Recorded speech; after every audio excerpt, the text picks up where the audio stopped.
Olá, eu sou o professor Emerson e nós vamos dar continuidade aos nossos estudos de ciência política.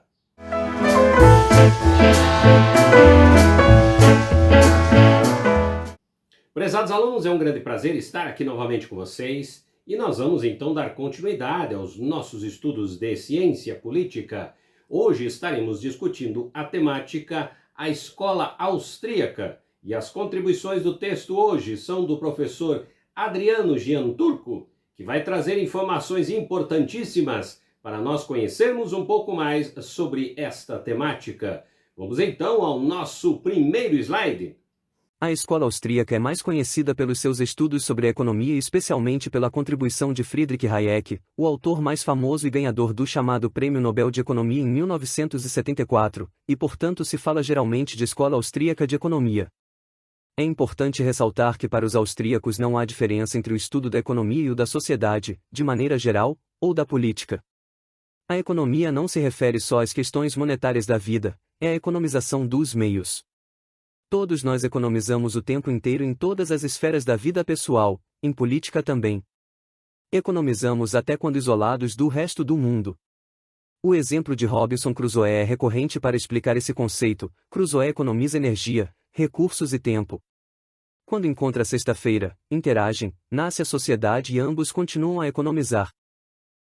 Aqui o texto destaca a importância da escola austríaca de economia, notável pelos seus estudos liderados por Friedrich Hayek, laureado com o Prêmio Nobel de 1974.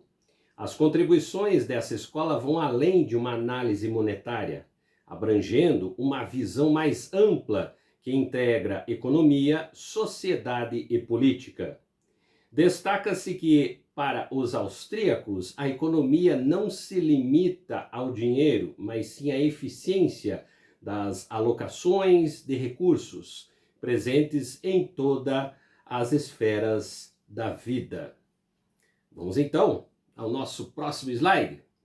A única e real unidade de análise são os indivíduos, só eles têm interesses e vontades e só eles agem. Entes coletivos, como estados, partidos, grupos, movimentos, sociedades, países, não agem, não têm interesses, não têm vontades. Levando essa ideia às extremas consequências, os entes coletivos não existem mesmo. São sempre só a aglomeração de indivíduos diferentes. Quando os membros de um determinado grupo alteram-se, os interesses e as ações podem mudar. Isso é um individualismo metodológico. Usar termos coletivos pode ajudar e acelerar o discurso, mas também carrega possíveis falácias. Não se pode, portanto, afirmar que a sociedade fez isso ou aquilo, que a estratégia do partido é X, que o objetivo do Estado é o bem comum ou mal comum, que a intenção da lei é X, o interesse nacional, etc. Todas estas são expressões figurativas, metáforas, figuras de linguagem, úteis para tornar mais rápida a conversa, mas errada do ponto de vista descritivo científico.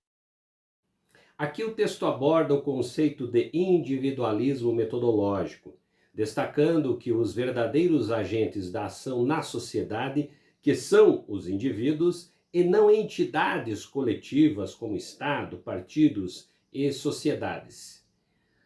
Essa perspectiva enfatiza que qualquer mudança nos membros de um grupo pode alterar os interesses das ações. Assim, expressões que contribuem com a ação ou interação de entidades coletivas são consideradas figurativas e potencialmente enganosas do ponto de vista descritivo científico. Vamos então ao nosso próximo slide. Desde a Revolução Marginalista de Jevons, Menger e Walras, de 1871, há um consenso quase unânime que o valor é subjetivo. O valor dos bens, das coisas, dos serviços não é uma característica objetiva intrínseca ao objeto. É o indivíduo que atribui certo valor às coisas. Obviamente isso muda de pessoa para pessoa. Em política, o valor que se atribui ao voto, às abstenções, à participação política de forma geral, ao lobismo, às doações e ao financiamento aos partidos, à candidatura, à manutenção do poder, à provisão de bens e serviços é sempre totalmente subjetivo. Comparações interpessoais entre diferentes valores de diferentes pessoas são cientificamente impossíveis e politicamente perigosas. Nessa ótica, os austríacos usam uma abordagem fortemente subjetivista. Por exemplo, no grande debate sobre a racionalidade existem 3 posições: I, o homem é irracional; 2, racionalidade perfeita; 3, racionalidade limitada.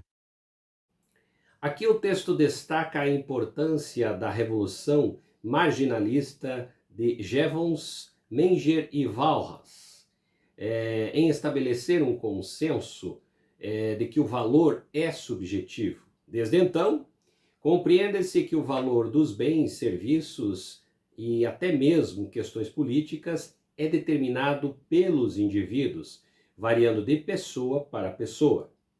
Na esfera política, essa subjetividade reflete valor atribuído ao voto, à participação política e ao financiamento de partidos, entre outros aspectos. Vamos então ao nosso próximo slide. Nas décadas de 1920 a 1930 houve um grande debate sobre cálculo econômico ou o problema do cálculo econômico nas economias planejadas. Foi um debate entre vários grandes economistas, fossem socialistas ou liberais. A questão era: como poderia um sistema socialista fazer o cálculo econômico do que, quanto, quando e a qual custo produzir? Nos sistemas capitalistas, essa não é geralmente uma função do Estado, e a decisão é deixada aos agentes econômicos. É uma decisão difusa e descentralizada. Mas, dado que um sistema socialista não deveria ter propriedade privada, moeda, preços, bens de capital, meios de produção, como é possível conceber tais cálculos econômicos?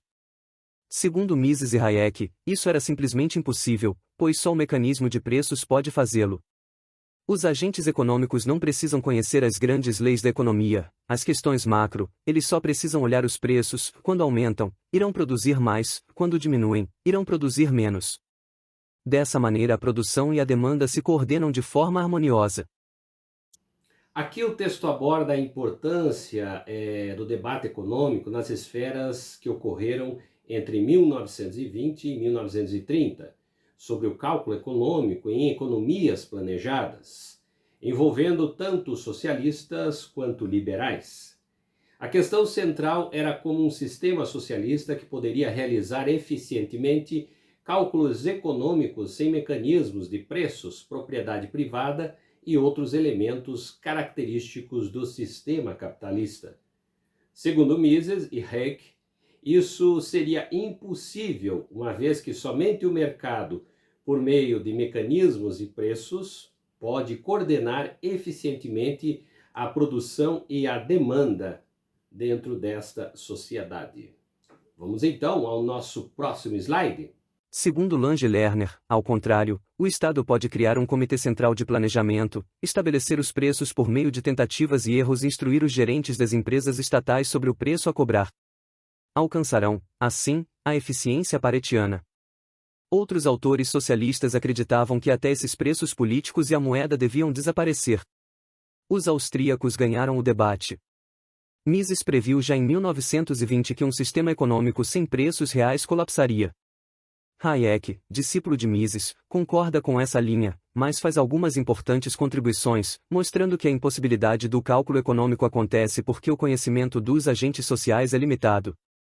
Este é o problema do conhecimento: as informações e o conhecimento são limitados, imperfeitos, dispersos e difusos na sociedade. Não são centralizados nem centralizáveis. Já vários autores, como Cantillon, Turgot, Smith e Mises, tinham focado nesse mesmo ponto, mas Hayek adiciona que há diferentes tipos de conhecimento. Aqui o texto aborda diferentes perspectivas sobre a viabilidade do planejamento econômico centralizado, especialmente no contexto do socialismo. Enquanto Lange e Lerner argumentam que o Estado poderia estabelecer preços e alcançar eficiência peritiana por meio de um comitê central de planejamento, os austríacos liderados por Mises e Hayek previam que um sistema econômico sem preços reais inevitavelmente colapsaria. E assim a gente tem então algumas informações importantes sobre este tema. A todos vocês, espero que tenha contribuído para conhecer um pouquinho mais sobre esta temática. Nos encontramos no nosso próximo vídeo.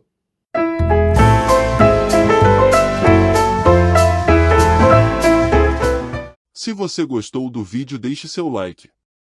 Se inscreva no canal e não esqueça de acionar o sininho para receber nossos novos vídeos. Se quiser deixar críticas e sugestões, coloque nos comentários. Sua opinião é muito importante para nosso canal.